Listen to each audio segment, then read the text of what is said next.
আসসালামু আলাইকুম everyone, welcome back to another lesson with Azad power. আজকে আমি আপনাদের সামনে খুবই গুরুত্বপূর্ণ একটি লেসন নিয়ে উপস্থিত হয়েছি। আশা করি এই লেসনটি যদি আপনি ধারাবাহিকভাবে দেখতে থাকেন, তাহলে স্পোকেন ইংলিশের ক্ষেত্রে সেটা রাইটিংই হোক আর স্পিকিংই হোক, আপনি হয়ে উঠবেন মাস্টার।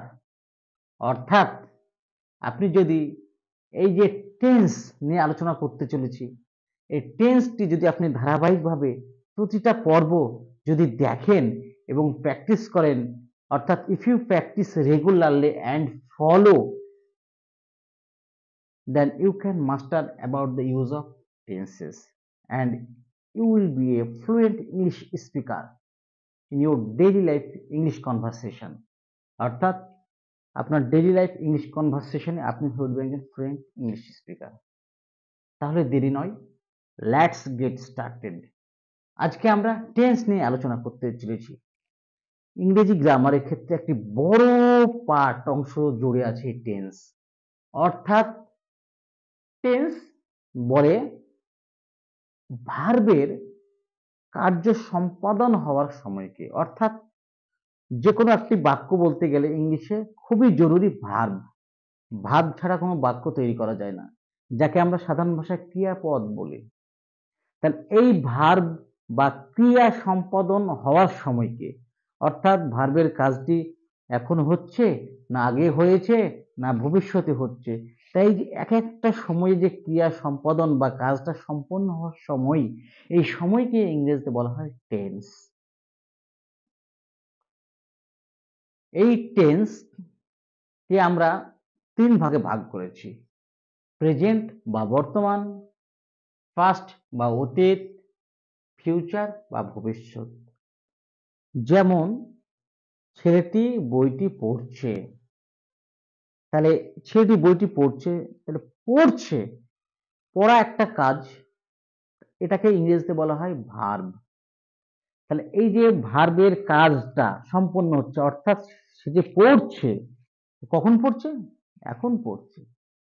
তাহলে এই যে এখন যে কাজটি ঘটছে, ক্রিয়ার যে কাজটা এখন ঘটছে, অর্থাৎ যে কাজগুলো আপনি দেখতে পাচ্ছেন যে এখন ঘটছে বা সম্পন্ন হচ্ছে, তখন আমরা প্রেজেন্ট ইনডিফিনিট প্রেজেন্ট টেন্স বলবো। এবং এই যে ক্রিয়া সম্পাদনের যে কাজগুলো হয়ে গেছে, তাকে বলবো পাস্ট টেন্স। এবং ক্রিয়া সম্পাদনের যে কাজ এখনো হয়নি, হবে ভবিষ্যতে, তাকে বলবো ফিউচার টেন্স। তাহলে আমরা দেখলাম টেন্সকে তিনটে ভাগে ভাগ করা হয়: প্রেজেন্ট বা বর্তমান, পাস্ট বা অতীত, ফিউচার বা ভবিষ্যৎ। এখন এই তিনটে ভাগের কে অনেকগুলো ভাগ করা হয়েছে। অর্থাৎ প্রেজেন্ট টেন্সকে চারটে ভাগে ভাগ করা হয়েছে, পাস্ট টেন্সকেও তেমনই ভাবে চারটে ভাগে ভাগ করা হয়েছে এবং ফিউচার টেন্সকেও চারটে ভাগে ভাগ করা হয়েছে। তাহলে দেখা যাক প্রেজেন্ট টেন্স বা বর্তমান কাল আমরা যেটাকে বলছি, কি কি ভাগে ভাগ করেছি। প্রেজেন্ট টেন্সকে ভাগ করেছি present indefinite, present continuous, present perfect, present perfect continuous. তাহলে এই যে ইনডিফিনাইট, এর অর্থ কি?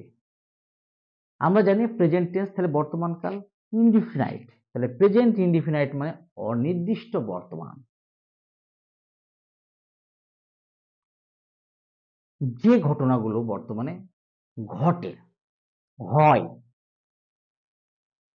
চিরন্তন সত্য, সেই সমস্ত গুলোকে আমরা প্রেজেন্ট ইনডিফিনাইট বলবো।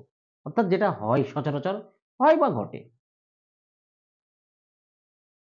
প্রেজেন্ট কন্টিনিউয়াস টেন্স বাংলায় যাকে বলা হয় চলমান বর্তমান বা ঘটমান। অর্থাৎ বর্তমানকালে ক্রিয়ার যে কাজটি ঘটছে, ওই যে বলেছিলাম ছেলেটি বইটি পড়ছে, তাহলে পড়া কাজ কিন্তু চলছে ছেলেটার, এখনো শেষ হয়নি। তাহলে এই যে ঘটছে, একে বলে ঘটমান বা চলমান। তাহলে সেই সমস্তকে বলবো আমরা present continuous tense. Perfect, present perfect, অর্থাৎ যার বাংলা পুরা ঘটিত বর্তমান। অর্থাৎ বর্তমানকালে আমি যদি বলি সেটি খেয়েছে, তাহলে খাওয়া কাজটা অনেক আগে না, এই কিছুক্ষণ আগে খেয়ে উঠলো বা এইমাত্র খেলো, কিন্তু তার ফলাফলটা বর্তমান।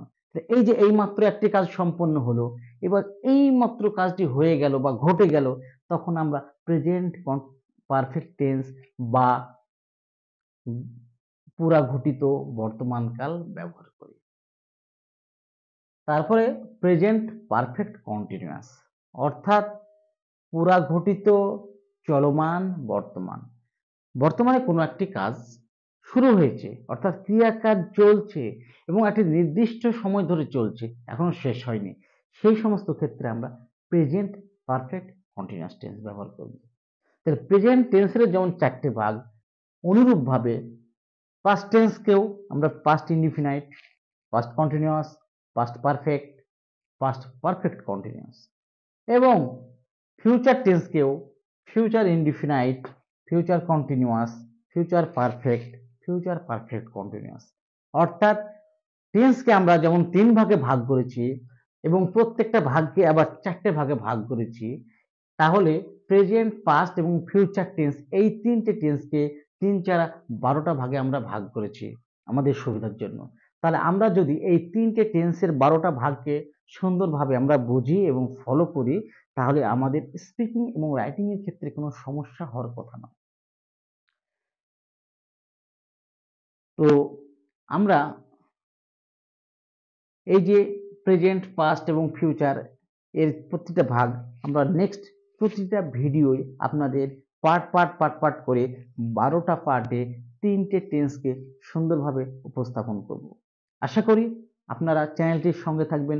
এখনো পর্যন্ত যারা সাবস্ক্রাইব করেননি তারা অবশ্যই প্লিজ চ্যানেলটি সাবস্ক্রাইব করে দেবেন এবং পাশে থাকা বেল আইকনটি প্রেস করে দেবেন এবং you must share it on Facebook, কারণ ফেসবুকে আপনার অনেক বন্ধু বান্ধব আছে, আপনার শেয়ারের মাধ্যমে অনেকে ভিডিওটি দেখে উপকৃত হবে। তাই আপনাদের সঙ্গে দেখা হবে নেক্সট কোনো ভিডিও নিয়ে, অর্থাৎ এই টেন্সের ভিডিও নিয়ে, টেন্সের 12টা ভাগের 12টা ভিডিও নিয়ে পরপর আপনাদের সঙ্গে দেখা হবে। অবশ্যই আপনারা আমার চ্যানেলটির সঙ্গে থাকবেন এবং সাবস্ক্রাইব করতে ভুলবেন না। See you on next video. Until then, bye by.